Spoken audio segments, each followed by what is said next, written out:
बिहार सरकार हाय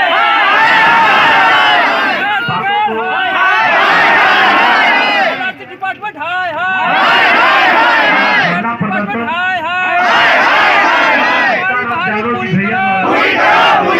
हमारी बहाली पूरी करो बिहार अमीन ज्वाइन करो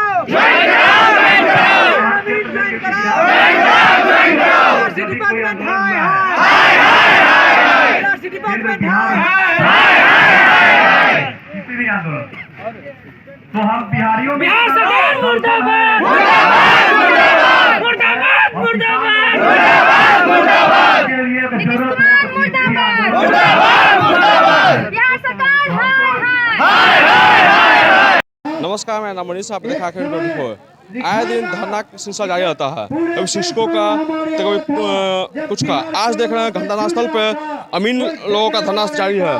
जानते हैं किस बात को लेकर धरना प्रदर्शन कर रहे हैं लोग। अब क्या बातों के मांग लेकर धरना कर रहे हैं आज हम लोग का मांग है कि बिहार अमीन जो 1767 पोस्ट जो माननीय हाई कोर्ट के द्वारा रद्द किया गया है, उसका एलिजिबिलिटी क्राइटेरिया को लेकर रद्द किया गया है। लेकिन खुद सरकार 2016 में संशोधन ला के ये कहा गया है कि मतलब सिर्फ 12th पास बंदे ही अमीन बन सकते हैं। जो हम लोग तो सिर्फ 12th पास ही हैं। हम लोग को जो एलिजिबिलिटी क्राइटेरिया बोला गया उसी आधार हम लोग को चयनित हुआ है। हम लोग का ज्वाइनिंग होने वाला था जनवरी में, उससे आज मतलब 7 और 8 तारीख को डॉक्यूमेंट वेरिफिकेशन था और कल ही 7 तारीख को ही माननीय हाईकोर्ट के द्वारा रद्द कर दिया गया। किस आधार पर रद्द किया गया? कोई मतलब सही तरीका मतलब कोई उनको पता नहीं किस तरीके से वो रद्द किए हैं, क्या किए हैं, कुछ पता नहीं चल रहा है। हम लोग का मांग यही है कि हम लोग का सीधा नियुक्ति मिले, हम लोग का ज्वाइनिंग हो, बस यही, और कुछ मांग नहीं है हम लोग का, बस यही है। 1767 अमीन का जो नियुक्ति होने वाला था, 2 दिन में हम लोग का काउंसलिंग का डेट आने वाला था। रिजल्ट के बाद हम लोग लगातार उसके लिए हर दिन देख रहे थे, हर दोपहर देख रहे थे, घर में सभी लोग खुश थे। और अचानक से हमें पता चल रहा है कि सोने के उठने के बाद कोई काम कर रहा है, शाम को आता है न्यूज़ हाईकोर्ट ने अमीन की पूरी नियुक्ति को ही रद्द कर दिया है और नए तरीके से इसको भरने के लिए गुजारिश की है सरकार को। अब ये बताइए, जो 1767 लोग जो अमीन के लिए कंफर्म हो चुके थे कि अब मेरी नौकरी लग जाएगी, कुछ लड़कियां हैं जो अपना शादी रुकवाकर सोसाइटी से लड़कर इसमें अड़ गई थी, और कुछ लड़के होंगे यहाँ जो NOC लेकर आए हैं, उन लोगों का क्या होगा? हम लोग का मोटिवेशन जो यहाँ था वो पूरी तरीके से नीचे हो चुका है। अब हम लोग क्या करें? यहाँ पे बैठे नहीं तो आप क्या करें, बताइए आप। अब पूरी तरह से लग रहा है कि नौकरी मिल जाएगा। एक आपको जब हुआ नौकरी नहीं मिला तो कैसा लग रहा होगा? सर, जो भी हम लोग ने एग्ज़ाम दिया, जो भी सरकार का प्रक्रिया था, उसका पूरी तरीके से अच्छे से फॉलो किया। जब हमारी कोई गलती नहीं तो सरकार कैसे कैंसिल कर सकती है इसको? तो मिलना तो हम लोग को चाहिए, ये हमारा भी हक है। और ऊपर से हम लोग का मेंटल जो एक्सप्लॉयटेशन हो रहा है वो अलग सी बात है।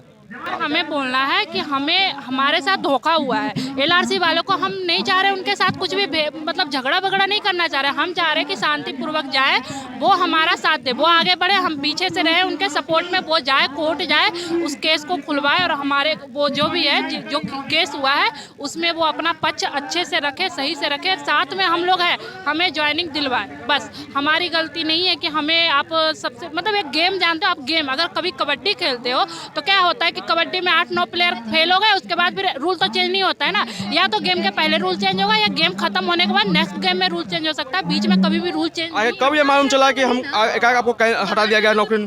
7 तारीख को, मतलब इस महीने हमारा काउंसलिंग होने वाला था। 10-12 तारीख तक डेट आता काउंसलिंग का, और 7 तारीख को हमारे पास आ रहा है कि कैंसिल हो गया वैकेंसी। ऐसा कभी हुआ है क्या? ज्वाइनिंग लास्ट स्टेज जाकर कैंसिल कर लो? नहीं, ऐसा कभी नहीं होता है। ये सरासर सरकार की बेवकूफ़ी है या फिर उनकी कमजोरी है कि वो कुछ कर नहीं पा रहे। कोई भी खड़ा होकर उनके खिलाफ बोल देता है, बस यही बात है। आगे क्या करिएगा आप लोग? आगे बस अभी शांति प्रिय कर रहे हैं। अगर शांति प्रिय नहीं वो मानते हैं तो सल्फास की गोली हम सबके पास है, सल्फास की गोली लेकर आए हैं। 1767 डेड बॉडी यहाँ पर गिरेगी। यहाँ पे परमिशन नहीं दिया गया आपको? नहीं दिया गया, कहीं भी हम लोग को भगाया जा रहा है हर जगह से। तो वही बात है कि 1767 लोग बैग में सभी सल्फास की गोली लेकर आए, सब खाएंगे और सबकी डेड बॉडी उठेगी। सरकार उठाए डेड बॉडी, 1767 उठाए, वो पूरे मजा आ जाएगा। 133 करोड़ जनता है ना, 1767 जाएगा, कोई फर्क नहीं पड़ना चाहिए सरकार को। देखते हैं कितना फर्क नहीं पड़ता है। सबसे पहले तो सर हम लोग ये जानना चाहेंगे LRC जो ऑफिस है वहाँ पे उन लोगों का क्या विचार है इस मामले में? यदि हाईकोर्ट ने इस चीज़ को कैंसिल कर दिया तो उनका क्या विचार है? क्योंकि उन्होंने ये नोटिफिकेशन निकाला, उनके अकॉर्डिंग ही मैंने एग्जामिनेशन दिया, उनके द्वारा ही रैंक जारी किया गया, उनके द्वारा ही काउंसलिंग की। जैसा बोला जा रहा है कि हम लोग काउंसलिंग के लिए प्रिपेयर थे, तो आखिर क्यों कैंसिल किया गया? ये तो एलआरसी ऑफिस हम लोग को पहले इस पर विचार देंगे ना, तो आखिर क्यों इसका जवाब देंगे? उसके लिए वो भी तो जवाब दें ना सर। अचानक से हो गया कि रद्द किया जाएगा। 2 दिन पहले हुआ कि 8 से 10 दिसंबर को जो काउंसलिंग होगा, फिर जनवरी में ज्वाइनिंग होगा, और वो अचानक से अगले दिन आता है कि रद्द किया जाता है। ये कहाँ का फैसला है? कुछ लोगों के कहने पे ये वैकेंसी रद्द हो जाएगा और इतने लोग जब पास आउट हैं तो उनका बात का नहीं कहा जाएगा कुछ भी। हम लोग को सिर्फ ज्वाइनिंग चाहिए। सारा विज्ञापन सारा उसी में जब सब कुछ सही है तो फिर ऐसे रद्द क्यों किया गया है?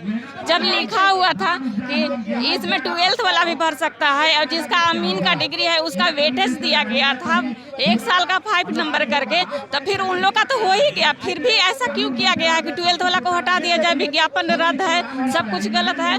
ज्वाइनिंग के टाइम हमेशा ऐसे होता है, 2 साल 3 साल हमेशा बर्बाद होता है। किसी का एज खत्म हो रहा है, किसी का नहीं भरने का हो रहा है, कैसे लोग क्या करेगा? 2013 का कैडर रूल था, उसके अनुसार 12 प्लस अमानत की डिग्री थी, लेकिन 2016 में एलिजिबिलिटी क्राइटेरिया चेंज कर दिया गया जिसमें सिर्फ 12th को मांगा गया है। विज्ञापन के अनुसार ही हम लोगों ने ये बहाली में भरे थे और हम लोगों ने एग्ज़ाम दी है और पास किया हम लोगों ने, लेकिन ये 5-6 दिन बाद अब डीवी होने वाली है, तब हम लोगों को पता चलता है कि ये बहाली जो है हाई कोर्ट द्वारा रद्द कर दी गई है। अब क्यों रद्द किया गया है? रद्द इसीलिए किया कि वो जो कॉन्ट्रैक्चुअल अमीन है वो लोग केस किए थे, तो उन लोगों को 25% का अलग से वेटेज दिया गया है। रूल बनने के बाद भी विधानसभा से कैबिनेट से रूल पास हो चुका है। अब वहाँ पे ये सरकार जो है अपनी बात मजबूती से नहीं रख पाए, इसीलिए वहाँ से रद्द हो गई है। हम लोगों की यही मांग है कि अब इस नियुक्ति प्रक्रिया को जल्दी से जल्दी पूरा किया जाए। हम लोग इसके लिए सरकार एलपीए दायर करे और हम लोग का जो भी प्रक्रिया हुआ है सब नोटिफिकेशन के अनुसार हुआ है। हम लोग एग्जाम दिए, पास हुए, सिलेक्टेड हैं, ज्वाइनिंग होने वाला था। अब अपने चैनल के माध्यम से मैं आपके चैनल से जवाब चाहता हूँ कि इसमें हम लोगों की क्या गलती है? 1767 परिवार का जिम्मेवारी कौन उठाएगा? हम लोग तो नियुक्ति के लिए तैयार थे। इसमें से बहुत सारा बच्चा दूसरा नौकरी छोड़ के एनओसी लगा के आया है यहाँ पे। हम लोग यही डिमांड करते हैं सरकार एलपीए में जाए और किसी भी तरह से अपना पक्ष मजबूती से रखे। हम लोग को नियुक्ति चाहिए। यहाँ पर बहुत सारा लड़का सुसाइड अटेम्प्ट भी किया, उसको किसी तरह से हम समझाए हैं। तो हम यही कहते हैं कि सरकार अपना पक्ष रखे, एलपीए में जाए और हम लोग को न्याय दिलाए।